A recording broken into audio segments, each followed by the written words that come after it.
$195 a month on a dog. That's what Singaporeans are spending. The pet care market is booming, set to hit $111.9 million this year, up 22% since 2020.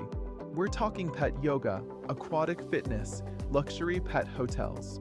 This isn't a niche. It's a lifestyle. Tech? Exploding. Smart feeders. AI monitors. Even smart toilets. Yes, really. Sustainability matters too.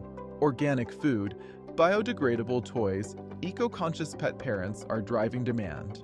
With rising incomes and pandemic-fueled pet adoptions, Singapore's pet economy is scaling fast. Is your brand in or out? For the full story, visit retailasia.com.